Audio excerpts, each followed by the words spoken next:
Hi, this is Jeff Altman, and welcome to No BS Hiring Advice Radio.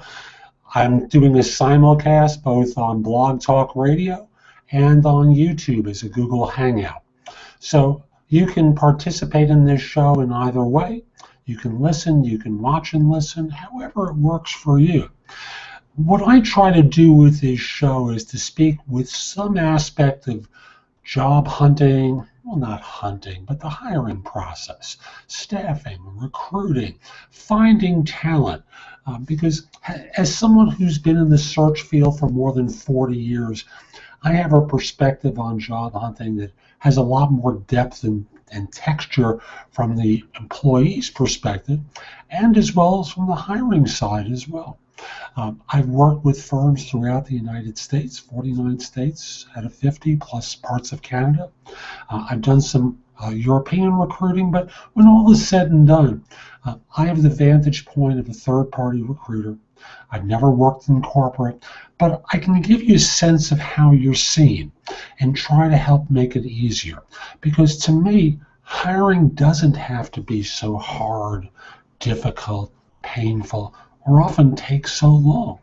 It's often that there are systems in place that make the process harder than it needs to be. And I'm going to try and talk with you about techniques to improve your recruiting and sourcing, techniques to streamline your operations at times, a whole host of different things in the course of doing no BS hiring or offering no BS hiring advice. So today's show is brought to you by Audible. Audible is a service of Amazon where you're able to listen to audiobooks on whatever device you have. And if you'd like to try out the service, go to audibletrial.com/thebiggamehunter. And you'll be able to download a free audiobook as part of your trial. My second sponsor is consultingassignments.com. Consultingassignments.com is a site where you can find and fill consulting assignments, full-time consulting positions, temp to perm, and contract to hire opportunities anywhere in the world completely free. Posting a job or a resume is free. Searching jobs and resumes is also free, as is the ability to contact one another. The only thing the site charges for is if you want to feature a job or feature a resume. It's a whopping $10 for 30 days. Think you can swing that one? In addition, if you're going to feature more than one job, they have programs that'll take the cost down to get this one, folks. As little as $2 for 45 days. So again, that site is consultingassignments.com. Now, when I started in recruiting in, I can't believe I'm saying this, 1972, the process was very different than it is now. You try to find a hiring manager or an HR person to work with who listen to you. Your goal as a third-party recruiter was to get a phone send-out. By that I mean, instead of mailing a resume, because there was no internet, you weren't faxing resumes then, you were mailing or messengering resumes. You were trying to get the client to listen to you, present someone to them, and agree to meet with them so you could schedule them right then and there. We've now progressed to a whole host of different tools to basically cope with the fact that many recruiters were dishonest. They didn't know how to evaluate people. They said a whole bunch of stuff, and then from there wasted people's times. So I understand the history of my profession and how that's caused some of the new problems that we have today. So today, many of you are working with email. You're receiving resumes through vendor management systems. And again, I'm not talking about through individuals applying. I'm talking about your relationship with third-party recruiters like myself.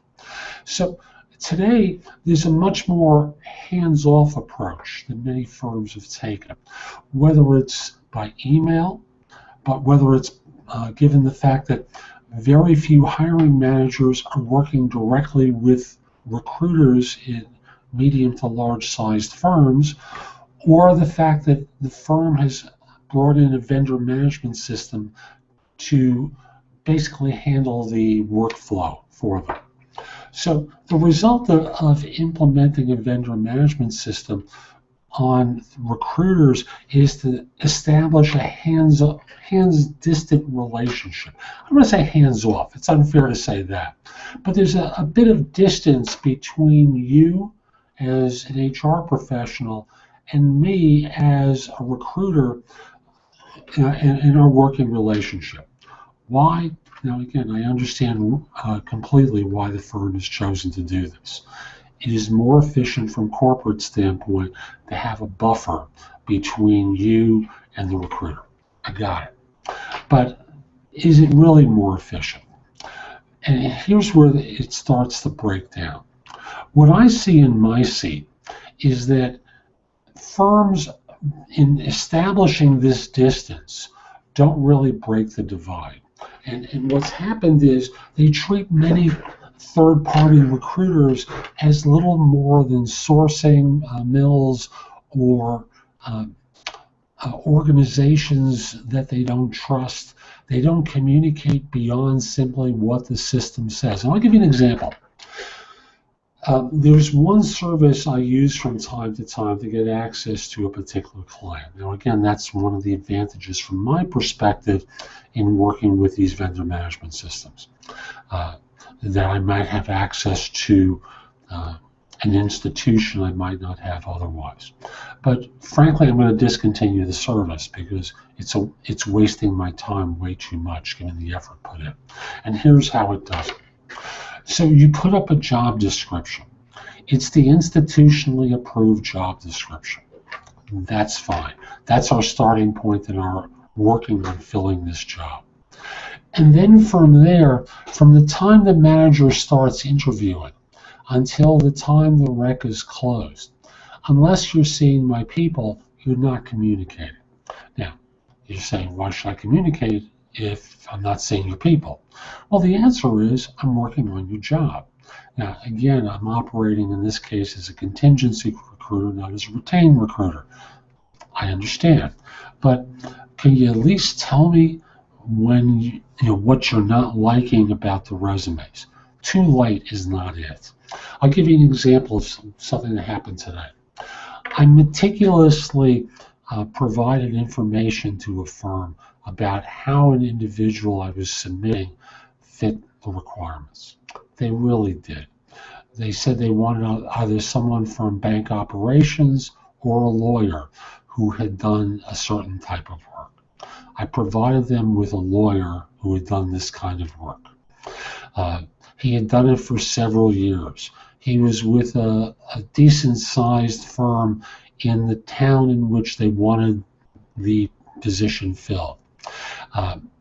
He spoke perfectly. He was not a job hopper. He'd been with his organization for many years and decided he wanted to move from a law firm to corporate. Okay. They had laid out that this was an acceptable background. I get a rejection notice emailed to me. Why? They say he doesn't fit the rec. They don't tell me how he doesn't fit the rec. Doesn't fit the rec, even though I demonstrated to them in a message how he fit the rec to a T. A half hour later, I get a note through the system telling me that not to submit any more resumes, they had had enough and they were scheduling interviews. Do you think maybe, just maybe, you might have told me when you provided me with this rec 2 days ago that you were close to filling your slots? No, you didn't decide not to tell me. In addition, in telling me that this person didn't fit, that obviously wasn't the case. I demonstrated how he did. And I'm not talking about exaggeration. I want to be clear. I'm not here to waste people's time. I laid out perfectly exactly what they had spelled out in the job description, and next to it, how long and how recently he had done it.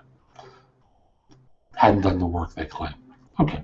Vendor management systems often prevent communication. Firms, through their busyness, hide behind them and fail to work. work closely with recruiters, which is really the big miss in these systems. What's happened is you've created another layer of non-communication.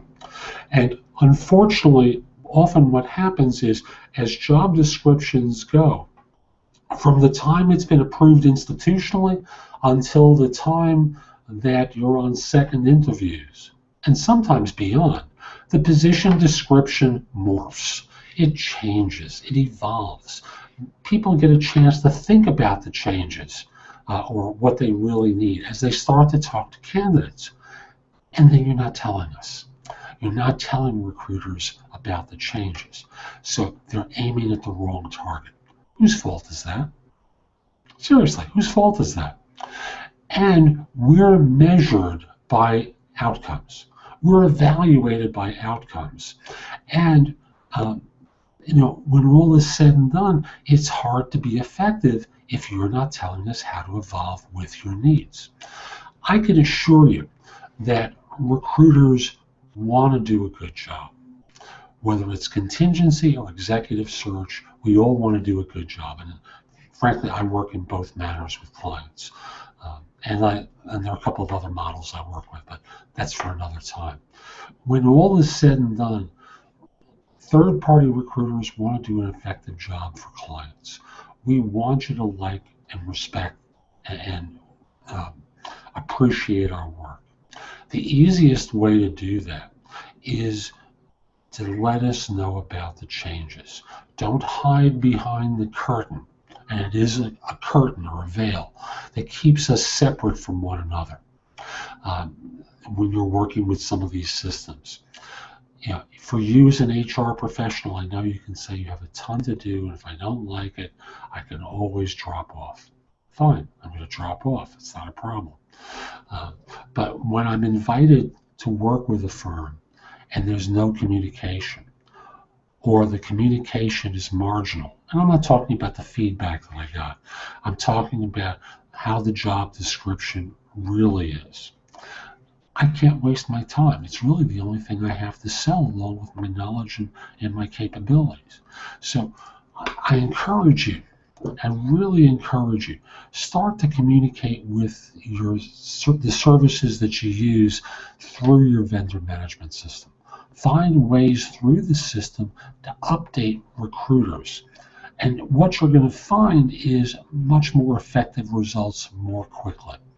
Instead of having preferred agents within the preferred agents, the ones who you actually tell stuff to versus the others that you don't. Again, you can still work through the system to communicate. Just do it. All of us want to work well for you. So, it's my simplest advice. Tell us what you want. This is from there's a comedian named Sam Kinison who used to scream his punchlines, and I won't do that for you tonight, but I'll simply say, tell us what you want and we'll do it. Don't make it any harder than it already is. We're in a tough profession. We want to help. You've asked us to help. Make it easy for us, okay? So that's my advice for this show. I want to encourage you that if you have questions or if you'd like my help with a search, reach out to me. My email address is jeffaltman@thebiggamehunter.us. I'll have it in the show notes as well. So if you want my assistance with filling positions, you can reach out to me that way. And I also want to encourage you to come over to my website, which is thebiggamehunter.us, and go explore it. There's lots of content to help you with staffing, plus you can receive a complimentary subscription to No BS Hiring Advice Easy, which I publish twice monthly for those of you who are HR professionals, hiring managers, or small business owners to help you make even better staffing decisions. A lot of good content at my website. Go exploring. I want to help you. By the way, if we're not already connected on LinkedIn, send me a connection request. My address is linkedin.com/in/TheBigGameHunter. I'll accept a connection request from someone anywhere in the world, except if you look like a spammer to me or if you're a third-party recruiter, then I won't accept it. So this is Jeff Altman. Hope you have a great day. Hope you enjoyed this show. Take care.